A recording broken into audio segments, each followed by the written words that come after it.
ओम नमः शिवाय। श्री शिवाय नमस्तुभ्यम। श्री आदिशक्ति पार्वती माताए नमः। श्री विघ्नेश्वराय नमः।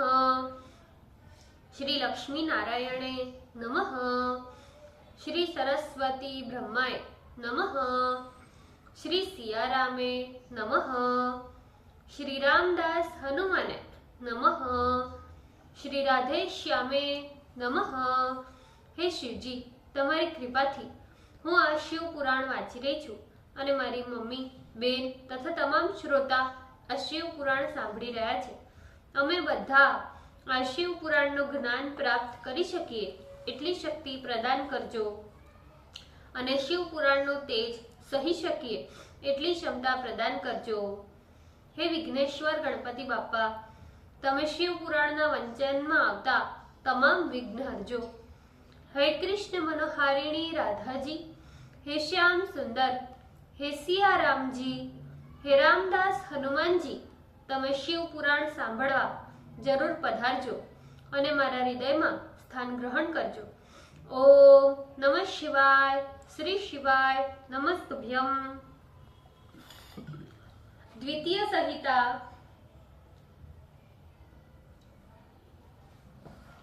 तृतीय खंड त्रयोदश अध्याय शिव पार्वती का सांख्य वेदांत शास्त्र में वर्णन और कामदेव दहन, पेज नंबर 500। भवानी बोली, आप तपस्वी एवं योगी होते हुए भी मेरे पिता से ऐसी बात क्यों कह दी? हे ज्ञानियों में विशारद, अब आप इसका उत्तर मुझसे सुनिए। हे शंभु, आप तप रूप महाशक्ति की प्रेरणा से ही इस महातपस्या में प्रवृत्त हुए हैं और उसी महाशक्ति की प्रेरणा से आपको तपस्या करने की सद्बुद्धि भी प्राप्त हुई है। सभी कर्मों में रहने वाली वो शक्ति प्रकृति नाम से कही जाती है। वही प्रकृति सबकी उत्पत्ति, पालन तथा संहार करती है। अतः हे भगवान, आप कौन है तथा आपको तप में प्रवृत्त करने वाली ये सूक्ष्म प्रकृति क्या है, इसका विचार करना चाहिए। भला आप ही सोचे कि प्रकृति के बिना लिंग रूपी महेश्वर किस प्रकार रह सकते हैं। प्राणी आप महेश्वर की अर्चना, वंदना तथा ध्यान प्रकृति के कारण ही करते हैं। आप स्वयं इस बात को हृदय से विचार करके कहिए। ब्रह्मा जी बोले, पार्वती के वचन सुन उग्र तपस्या में निरत प्रसन्न आत्मा शंकर हंसते हुए कहने लगे, मैं परम तपस्या से ही प्रकृति का नाश करता हूँ और मैं शंभु बिना प्रकृति के ही नित्य तत्वतः स्थित रहता हूँ। इस कारण अच्छे सज्जनों को प्रकृति का संग्रह नहीं करना चाहिए और लोकाचार से रहित हो निर्विकार स्थित रहना चाहिए। ब्रह्मा जी बोले, हे तात नारद, जब शिव जी ने लोकाचार से ऐसा कहा तो काली प्रसन्न हृदय हो भगवान शंकर से मधुर वचन कहने लगी, हे प्रभु, हे शंकर, हे योगीराज, आपने जो वचन कहा है क्या वो प्रकृति नहीं है? क्या आप प्रकृति से परे हो? आप ही इसे विचार कर तत्वतः यथा योग्य कहिए। ये सारा दृश्य जगत प्रकृति से निरंतर बद्ध है। इस कारण आपको ऐसा नहीं कहना चाहिए कि मुझे प्रकृति से कोई काम नहीं है। ये सारी रचना तथा संपूर्ण वचन भी प्रकृति से ही है। इसे हृदय से विचार कीजिए। आप जो कुछ भी सुनते, खाते तथा देखते और कहते हैं, ये सब प्रकृति का कार्य है। इस प्रकृति को मिथ्या कहना निरर्थक है। भला आप ही सोचिए कि यदि आप प्रकृति से परे हैं तो प्रभु, हे शंभु, आपको इस हिमालय पर्वत पर एकांत में तपस्या करने की कौन सी आवश्यकता पड़ गई?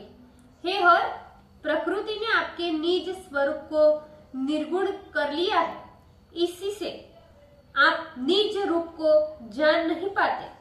यदि आपको अपने स्वरूप का ज्ञान है तो हे ईश, आप तपस्या क्यों करते हो?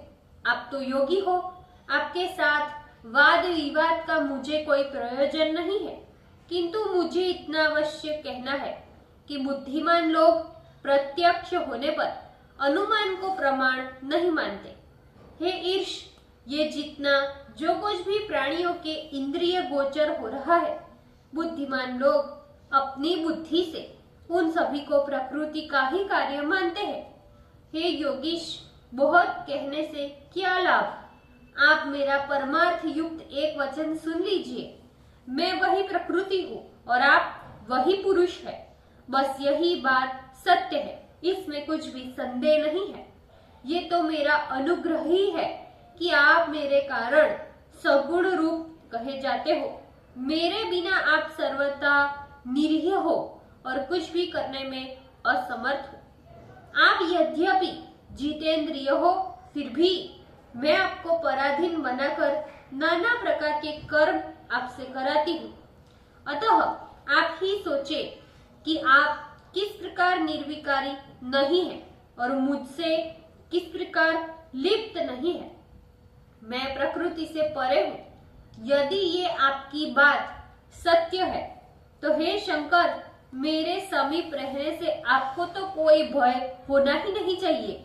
ब्रह्मा जी बोले, इस प्रकार सांख्य सहस्त्र सम्मत पार्वती के वचन सुन शिव जी पार्वती से वेदांत शास्त्र की बात कहने लगे। हे गिरिजे, तुम सांख्य शास्त्र की विदुषी हो, अतः हे शुभासिनी, तुम मेरी नित्य ही बेरोक-टोक सेवा करो।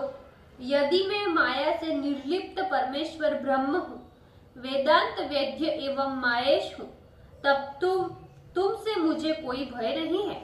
ब्रह्मा जी बोले, भक्तों पर अनुग्रह करने वाले तथा उनको प्रसन्न करने वाले भगवान शंकर पार्वती से ऐसा कहकर पुनः गिरिराज से कहने लगे, हे गिरे, मैं तुम्हारे इस मनोहर शिखर पर अपने आनंदमय परमार्थ स्वरूप का ध्यान करता हुआ तपस्या में निरत होकर विचरण करूंगा।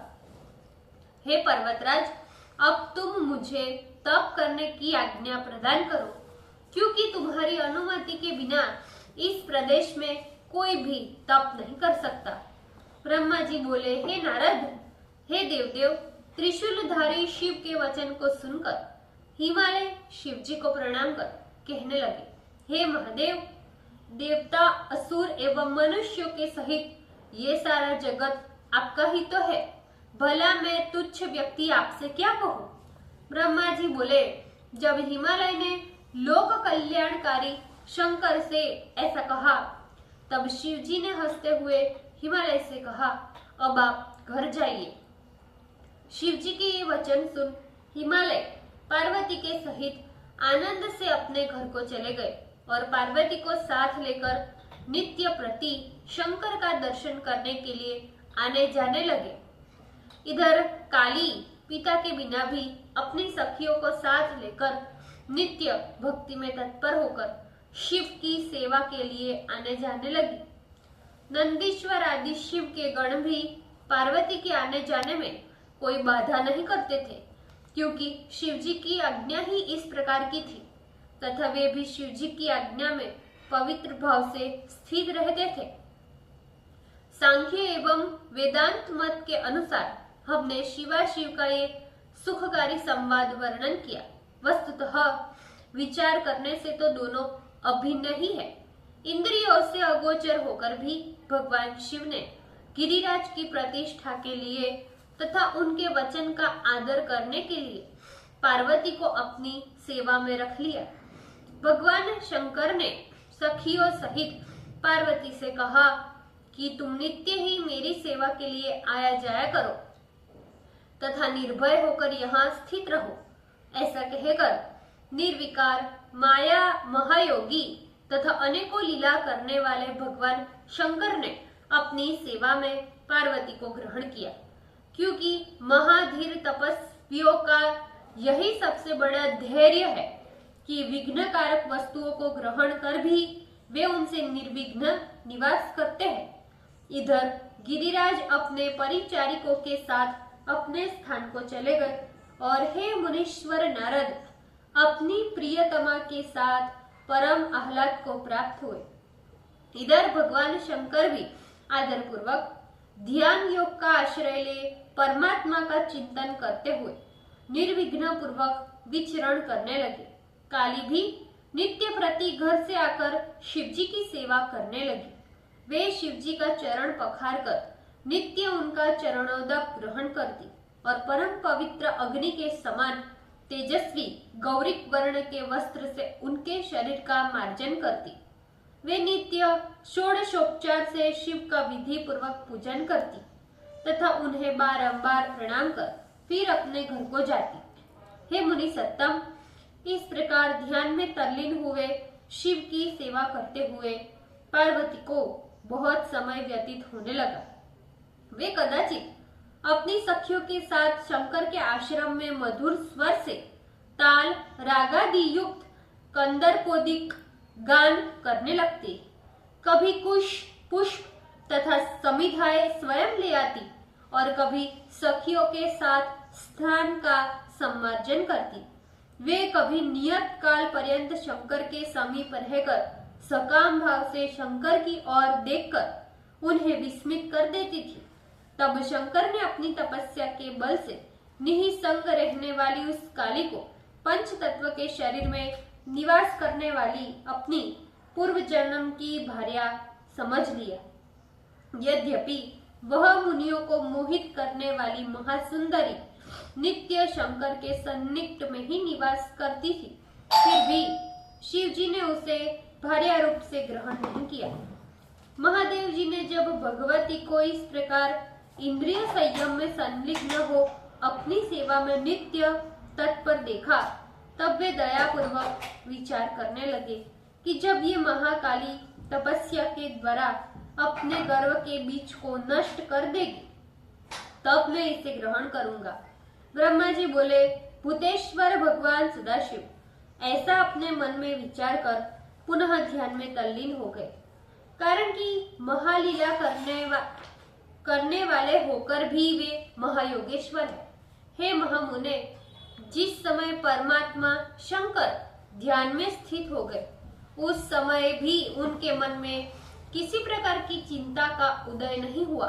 इधर भगवती काली भगवान शंकर के स्वरूप का ध्यान करती हुई सद्बुद्धि से उनकी सेवा करने लगी। शिव जी भी नित्य प्रति ध्यान में तत्पर हो अन्य चिंताओं से मन को हटाकर पार्वती की स्थिति जान लेते थे।